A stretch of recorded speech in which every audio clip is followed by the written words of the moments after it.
It's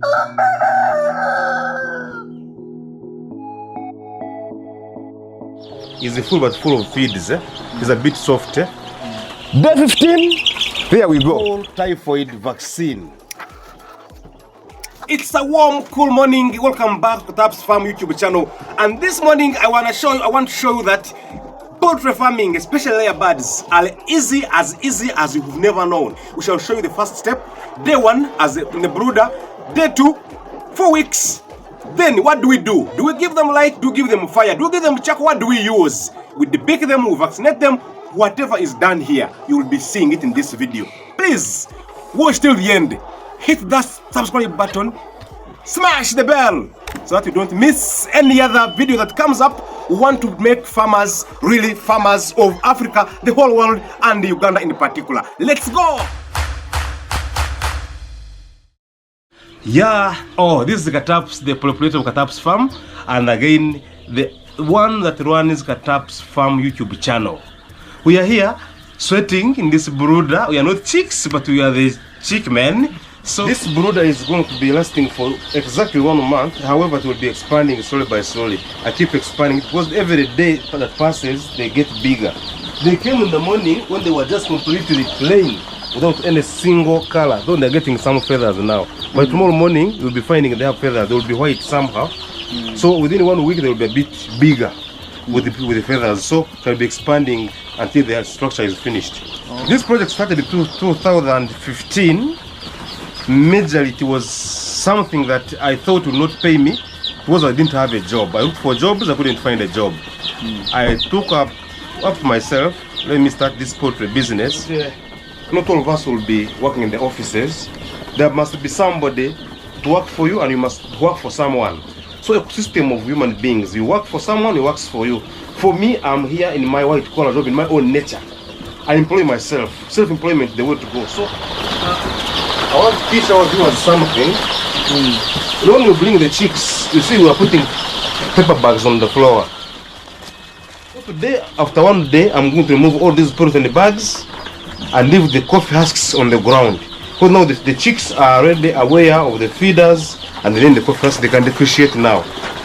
If I put them yesterday, they would eat the coffee husks and then they would be having bloating on the throat, having a lot of coffee husks in their gizzard. And now, if you check, their gizzard is full but full of feeds. It's a bit soft. Not just having coffee husks, it will be very hard. Now another thing I want to teach our viewers is that when you come in, you check the sizes of the chicks by touching the gizzard.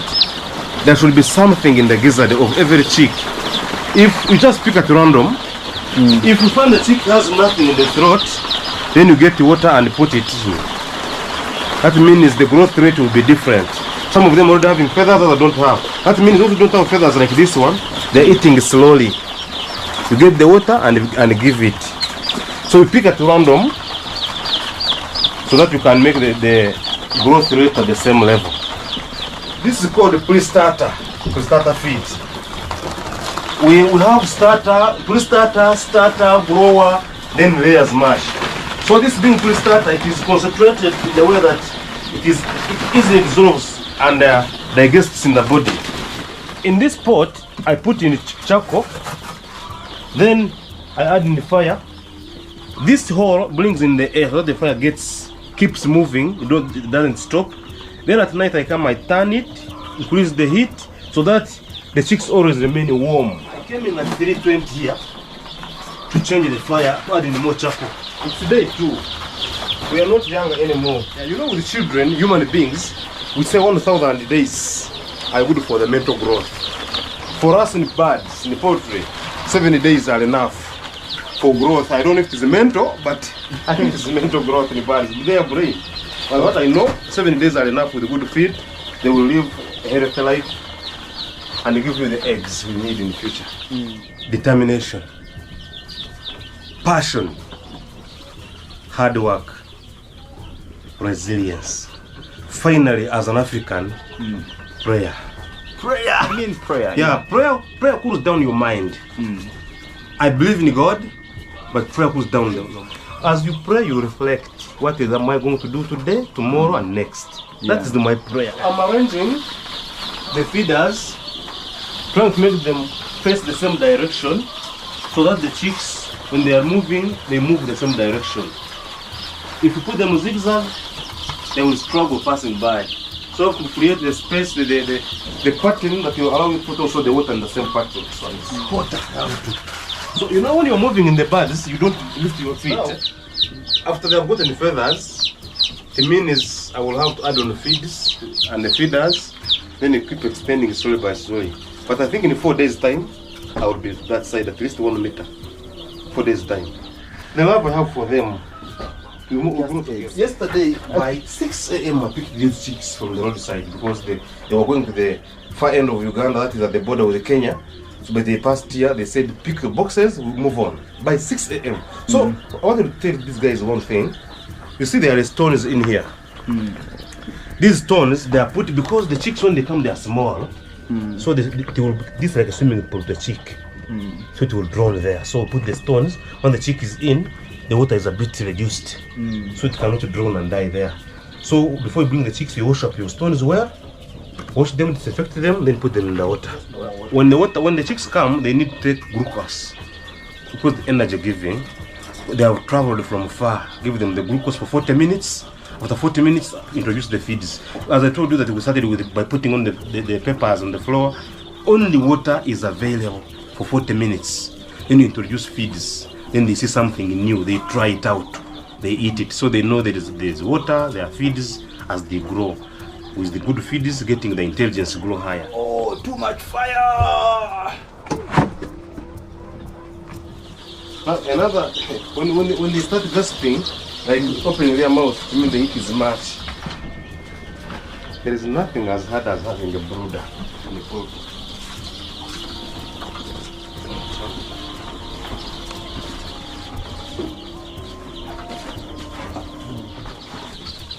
They supply their water. Slowly. Slowly. Move. Slowly. Spread it all over. This stick is kept here because of turning the water. We build our youth for the future. Day 15, there we go. These are day 15 chicks. Do you believe it? Get the passion, and then life will be what it desires. These chicks, they have their time for eating, time for resting. The formula for feed is also matters.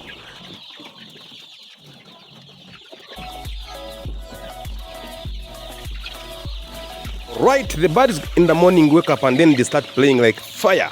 Just nice. They have eaten, they have slept, and they are sober in any way. Exactly 7 weeks. This is the far we can cover Katap's farm. When you so we love have grown. It is the space that we desire right now. We are no longer chicks.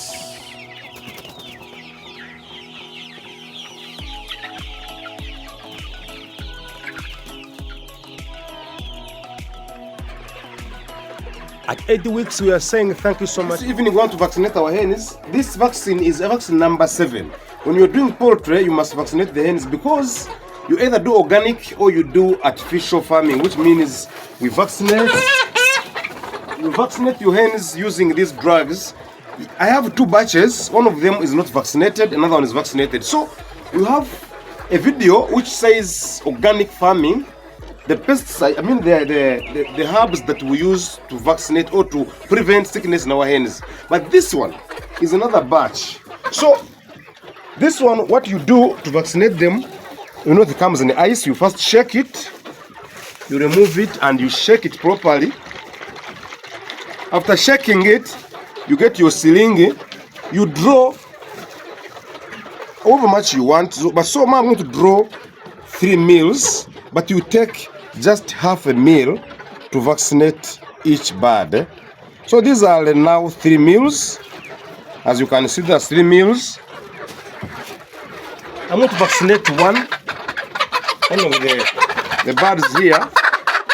I vaccinate because this is I sit down because this is already a big batch, and I do it myself because once you try putting other people, they may do it for you the way you don't want it. So right now I want to vaccinate myself.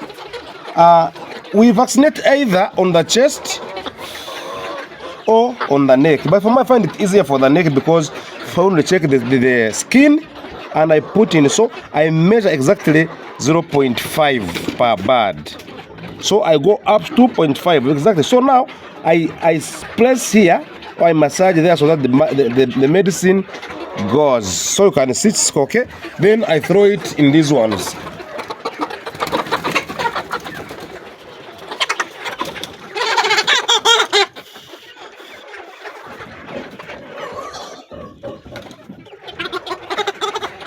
Basically, when you do poultry, you must have these stages. One, vaccination must be done, the baking must be done, the warming must be done, and you must put laying boxes as early as possible. So today we are doing fall typhoid. After that, we ensure that we beat these birds before they are too old. So you can see.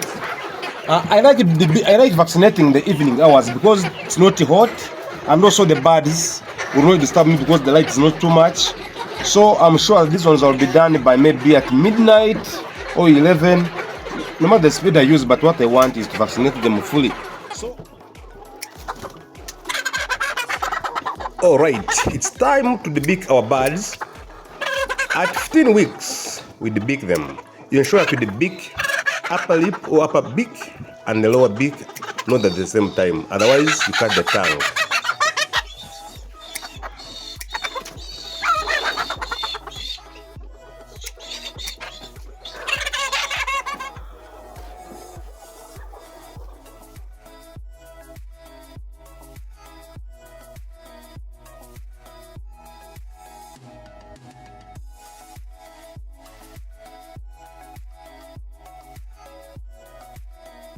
These two fingers represent the size of an egg. So when you do like this, it means the egg is able to pass there. Once it cannot pass, you can imagine such that the fingers passing by, it means that an egg can pass by.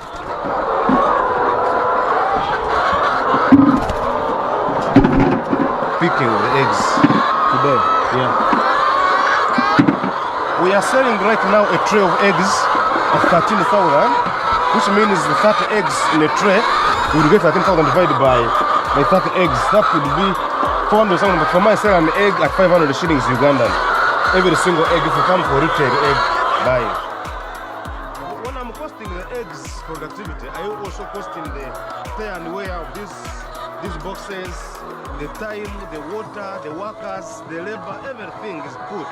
So I usually say that before you start a poultry project, you consider each hen like this one will each 25,000 Ugandan shillings before starting to lay an egg. Once you have laid an egg, you keep deducting the egg it lays every day, deducting the money until you are at the profit level. So if it lays 305 eggs, a layer bird before it's rotated or maybe sold out. 305 eggs before the hen is sold out. For us, we target using what is available, so we don't go to the market to buy boxes. We make these things ourselves. We feel the challenge of feed prices changing every now and then, especially the ones we import from outside, the concentrates. They are imported. In Uganda, we don't have enough concentrates. Also, we don't have the technology to make our concentrates. So the feed prices are the biggest problem. Also, the price fluctuation of eggs. The eggs change prices every now and then. Maybe, of course, the capital to make these things better. You can see everything is locally made. I do it myself. I constructed this thing myself with some little money pour from other people helpers. But this thing would need to have cages. I usually say start with what you have to get what you want. Because younger people think capital is a lot of money. Capital is determination and what is available. So I urge everyone out there to start what is available. You can start with 1 hen, but can give you 10 hens. Start small. Start small, you get experience. Now I know whatever is, I know almost every hen. When I come in, I can identify this hen is missing. The experience I have in my brain, it shows that I can really identify anything in a poultry. When I look around, I know this hen is missing just by looking around. I have known them. So the experience gives you the capacity to know whatever. And ladies outside there, my YouTube channel is called Katariwa TARASI. I started the channel simply because I wanted to share my experience with younger people. Whatever I do, I put it there so that people don't fear to start. what we do is what we put there. Experience live on the ground. People outside there, basically, farming should be blessed by everyone. Especially farming of livestock, because everybody wants an egg, everybody wants meat, everyone wants hides and skins. Let's embrace farming. He's the future of the world. The next billionaire must be a farmer. If all of us join the farming, then we shall chase out the hunger in the world. Then we shall also chase poverty. You know, getting food from US, people who have winter and summer, this is so funny. To me, it's so funny. Why would an African get food from outside yet to have all the land? As I said, I feed my hens with greens. The greens are available. Maize is planted here. So our fields are 99% produced here. But because we don't have the capacity to produce them, it's the challenge we have. But basically, going outside to buy food is very wrong. Should we have our own food here in Africa? And grow up. When Ukraine go to war, it means Africa was closed almost. Soybean, sunflower, all concentrates, all the boosters for poultry, they're outside because Ukraine is out. Challenge, let's produce our own things as Africans. Wow. Change it. Our responsibility as younger people to change our parents' mindset. Our neighbors, our parents, our elders. But at least we have started. Are we not? Yes. We are started. Wow. Let's move. Subscribe. The reasons I have this cock, one is to stimulate these birds to lay. You know, once it climbs the hen, it knows that I'm into production level. They keep laying because it has climbed them. And that is the major reason that is here. Okay. Stimulate other birds to lay eggs. Because we say we are organic farmers. Why should I buy boosters yet I can have a hen to boost them? To boost them. The cock boosts them. It's the only one. There were two. One of them was eaten by mother-in-law. My mother-in-law came here and I slaughtered it for her. This one, I think nobody's eating it unless... Maybe